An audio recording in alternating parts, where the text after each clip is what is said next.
जय Shri Krishna my YouTube family, welcome to my channel. मैं महाकाल की दीवानी आप सभी को भी महाकाल का दीवाना बनाने आई और आज मैं आप सभी के लिए लाई हूँ श्रीमद् भागवत गीता का 14वां अध्याय श्लोक 1 से 27। तो वीडियो को ध्यान से सुनिएगा बिना स्किप करके।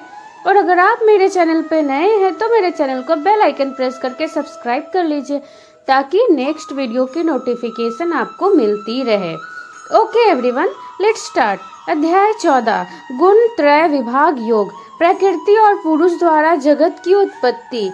श्री भगवानुवाच। 1 परम भूय प्रवक्ष्यामि ज्ञाननं मान मुक्तमं यज्ञात्वा मुनयः सर्वे पराम सिद्धिमितो गताः।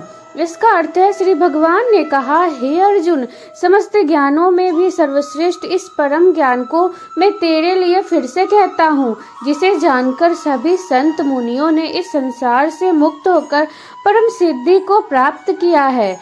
2 इंदम ज्ञान मुपाश्रित्य मम साधमर्य मागतः सर्गेऽपि नोपजायन्ते प्रलये न व्यथन्ति च। इसका अर्थ है, इस ज्ञान में स्थित होकर वह मनुष्य मेरे जैसे स्वभाव को ही प्राप्त होता है। वह जीव ना तो सृष्टि के प्रारंभ में फिर से उत्पन्न ही होता है और ना ही प्रलय के समय कभी व्याकुल होता है। 3 मम योनि मरहम ब्रह्म तस्मिन् गर्भ दधामयहं संभव सर्वभूतानं ततो भवति भारत। इसका अर्थ है, हे भरतवंशी, मेरी यह 8 तत्वों वाली जड़ प्रकृति, जल, अग्नि, वायु, पृथ्वी, आकाश, मन, बुद्धि और अहंकार ही समस्त वस्तुओं को उत्पन्न करने वाली योनि माता है और मैं ही ब्रह्म आत्मा रूप में चेतन रूपी बीज को स्थापित करता हूँ। इस जड़ चेतन के सहयोग से ही सभी चर अचर प्राणियों का जन्म संभव होता है। 4 सर्व योनिषु कौन्तेय मूर्तयः संभवन्ति यः तासां ब्रह्म महद्धो निरहं बीजप्रदः पिता।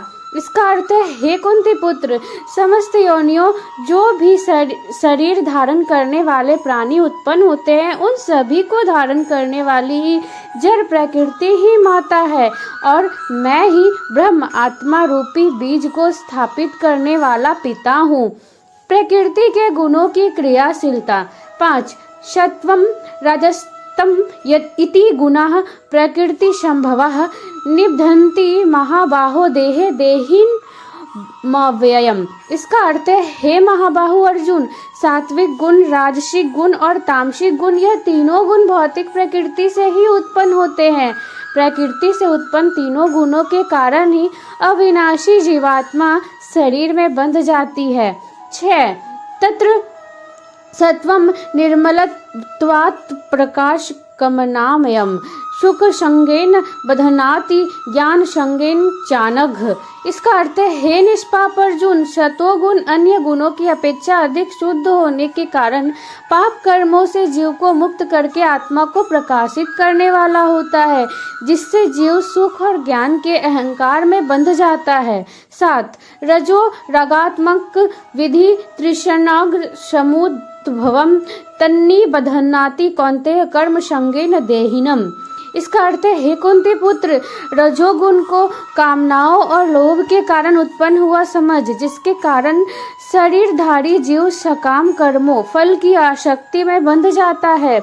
8 तमसत्व ज्ञानजं विधि मोहनम सर्वदेहिनां प्रमादालस्य निद्राभिस्तन्निबध्नन्ति भारत। इसका अर्थ है, हे भरतवंशी, तमोगुण को शरीर के प्रति मोह के कारण अज्ञान से उत्पन्न हुआ समझ, जिसके कारण जीव प्रमाद, पागलपन में व्यर्थ के कार्य करने की प्रवृत्ति, आलस्य, आज के कार्य को कल पर टालने की प्रवृत्ति और निद्रा, अचेत अवस्था में न करने योग्य कार्य करने की प्रवृत्ति द्वारा बंध जाता है। 9 सत्वम सुखे सज्जति रजः कर्मणि भारत ज्ञानमावृत्य तु तमः प्रमादे सज्जयुत इसका अर्थ है हे अर्जुन, सतोगुण मनुष्य को सुख में बांधता है, रजोगुण मनुष्य को सकाम कर्म में बांधता है और तमोगुण मनुष्य के ज्ञान को ढककर प्रमाद में बांधता है। 10 रजसत्म सच्चाभिभूय सत्वम भवति भारत, रजः सत्वम तमश्चैव तमः सत्वम रजस्तथा। इसका अर्थ है हे भरतवंशी अर्जुन, रजोगुण और तमोगुण के घटने पर सतोगुण बढ़ता है, सतोगुण और रजोगुण के घटने पर तमोगुण बढ़ता है। इसी प्रकार तमोगुण और सतोगुण के घटने पर तमोगुण बढ़ता है। 11 सर्वद्वारेषु देहोऽस्मिन् प्रकाश उपजायते ज्ञानम यदा तदा विद्या द्विविधम सत्वमित्युत। इसका अर्थ है जिस समय इसके शरीर सभी 9 द्वारों, 2 आँखों, 2 कान, 2 नथुने, मुख, गुदा और उपस्थ में ज्ञान का प्रकाश उत्पन्न होता है, उस समय सतोगुण विशेष वृद्धि को प्राप्त होता है। 12 लोभ प्रवृत्ति राम्भ कर्मणाश्मशं स्पृहा रजस्य तानि जायन्ते विवृद्धे भरतश्रभ। इसका अर्थ है हे भरतवंशियों में श्रेष्ठ, जब रजोगुण विशेष वृद्धि को प्राप्त होता है तब लोभ के उत्पन्न होने कारण फल की इच्छा से कार्यों को करने की प्रवृत्ति और मन की चंचलता के कारण विषय भोगों को भोगने की अनियंत्रित इच्छा बढ़ने लगती है। 13 अप्रकाशो प्रवृत्तिश्च प्रमादो मोह एवच तमस्येतानि जायन्ते विवृद्धे कुरुनंदन।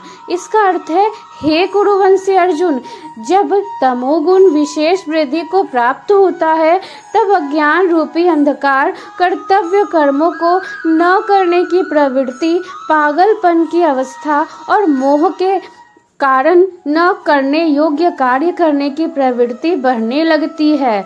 14 यदा सत्वे प्रवृद्धे तु प्रलयं याति देहभृत तदोत्मा विद्याम लोकान मलान प्रतिपद्धते। इसका अर्थ है जब कोई मनुष्य सतोगुण की वृद्धि होने पर मृत्यु को प्राप्त होता है तब वह उत्तम कर्म करने वालों के निर्मल स्वर्ग लोकों को प्राप्त होता है। 15 रजसी प्रलयं गत्वा कर्म संगीषु जायते तथा प्रलीनस्तमसि मूढ़योनिषु जायते। इसका अर्थ है जब कोई मनुष्य रजोगुण की वृद्धि होने पर मृत्यु को प्राप्त होता है तब वह सकाम कर्म करने वाले मनुष्यों में जन्म लेता है और उसी प्रकार तमोगुण की वृद्धि होने पर मृत्यु को प्राप्त मनुष्य पशु पक्षियों आदि निम्न योनियों में जन्म लेता है। 16 कर्मणः सुकृत स्याहु सात्विकं निर्मलं फलं रजसस्तु फलम दुखम ज्ञानम तमसः फलम। इसका अर्थ है सतोगुण में किए गए कर्म का फल सुख और ज्ञान युक्त निर्मल फल कहा गया है, रजोगुण में किए गए कर्म का फल दुख कहा गया है और तमोगुण में किए गए कर्म का फल अज्ञान कहा गया है। 17 सत्त्वात्तस्जायते ज्ञानम रजसो लोभ एवच प्रमाद मोहो तमसो भवतो न ज्ञानमेव च। इसका अर्थ है सतोगुण से वास्तविक ज्ञान उत्पन्न होता है, रजोगुण से निश्चित रूप से लोभ ही उत्पन्न होता है और तमोगुण से निश्चित रूप से प्रमाद मोह अज्ञान ही उत्पन्न होता है। 18 उद्धर्व गच्छन्ति सत्वस्था मध्ये तिष्ठन्ति राजसः जघन्य गुण वृत्तिस्था अधो गच्छन्ति तामसः। इसका अर्थ है सतोगुण में स्थित जीव स्वर्ग के उच्च लोकों को जाता है, रजोगुण में स्थित जीव मध्य में पृथ्वी लोक में ही रह जाते हैं और तमोगुण में स्थित जीव पशु आदि नीच योनियों में नरक को जाते हैं। गुणातीत पुरुष के लक्षण। 19 नान्यम गुणेभ्यः कर्तारं यदा दृष्टानुपश्यति गुणेभ्यश्च परम वेति मभद्वाम शोधिगच्छति। इसका अर्थ है जब कोई मनुष्य प्रकृति के तीनों गुण के अतिरिक्त अन्य किसी को कर्ता नहीं देखता है और स्वयं को दृष्टि रूप से देखता है, तब वह प्रकृति के तीनों गुण से परे स्थित होकर मुझ परमात्मा को जानकर मेरे दिव्य स्वभाव को ही प्राप्त होता है। 20 गुणाने तान तित्य त्रिन्देहि देहस्य मुक्त भावन जन्म मृत्यु राज रादु खेव मुक्तो मृत शुते। इसका अर्थ है, जब शरीरधारी जीव प्रकृति के इन तीनों गुण को पार कर जाता तब वह जन्म मृत्यु बुढ़ापा तथा सभी प्रकार के कष्टों से मुक्त होकर इस जीवन में परम आनंद स्वरूप अमृत को भोग करता है। अर्जुन उवाच 21 कैलिंगे स्त्रीन गुणा नेता नतीतो भवति प्रभो किमाचारः कथम चेतांत स्त्रीन गुणान वर्तते। इसका अर्थ है, अर्जुन ने पूछा, हे प्रभु, प्रकृति के तीनों गुणों को पार किया हुआ मनुष्य किन लक्षणों के द्वारा जाना जाता है और उसका आचरण कैसा होता है तथा वह मनुष्य प्रकृति के तीनों गुण को किस प्रकार से पार कर पाता है। श्री भगवान उवाच 22 प्रकाशम च प्रवृत्तिम च मोहमेव च पांडव न द्वेष्टि संप्रवृत्तानि न निर्वितानि कांक्षति। इसका अर्थ है, श्री भगवान ने कहा, जो मनुष्य ईश्वरीय ज्ञान रूपी प्रकाश शतोगुण तथा कर्म करने में आसक्ति रजोगुण तथा मोह रूपी अज्ञान तमोगुण के बढ़ने पर कभी भी उनसे घृणा नहीं करता है तथा समान भाव में स्थित होकर ना तो उनमें प्रवृत्त ही होता है और ना ही उनसे निवृत्त होने की इच्छा ही करता है। 23 उदासीन वदासीनो गुणे यो न विचाल्यते गुणा वर्तन्ते इत्येव यो वतिष्ठति नेंगते। इसका अर्थ है, जो उदासीन भाव में स्थित रहकर किसी भी गुण के आने जाने से विचलित नहीं होता है और गुणों को ही कार्य करते हुए जानकर एक ही भाव में स्थिर रहता है। 24 समदुह सुख स्वस्थ समलोष्टस्माकचन तुल्य प्रिया प्रियो धीर स्तुल्य निंदास्तुतिः।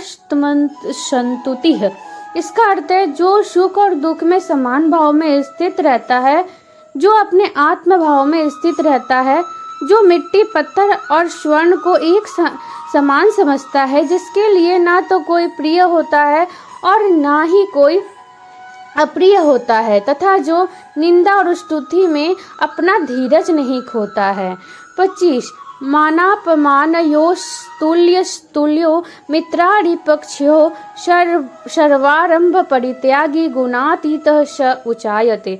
इसका अर्थ है, जो मान और अपमान को एक समान समझता है, जो मित्र और शत्रु के पक्ष में समान भाव में रहता है तथा जिसमें सभी कर्मों के करते हुए भी कर्तापन का भाव नहीं होता है, ऐसे मनुष्यों को प्रकृति के गुणों से अतीत कहा जाता है।